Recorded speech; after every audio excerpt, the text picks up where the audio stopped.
Magandang araw ulit mga best friend. Ayan, tingnan naman natin itong naging installation natin last time sa Barangay Tamayo sa bahay ng Santa Cruz. Ito po ay total kitchen makeover, total renovation. Sinira natin yung lumang design ng lababo nila at yung mga lumang cabinet. Pinalitan natin ng modular laminated. Nagpalit din tayo ng tiles. 60 by 60 yung ating ginamit na tiles dito. Ayan.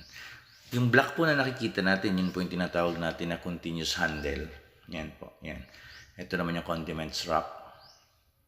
Yan po.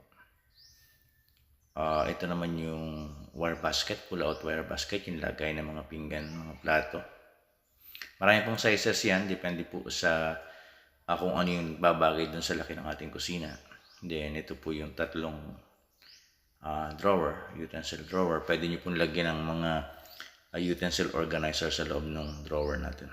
Ito po yung tiles sa ibabaw, tayo na rin po ang nagkabit. Yung bagong lababo at saka yung gripo, tayo na rin ang nagkabit niyan. So, total makeover po ito.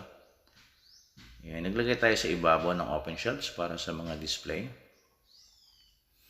Yan po yung kabuuan niya. Yan. Siyempre, ang kulay ay yung client natin ang pumili.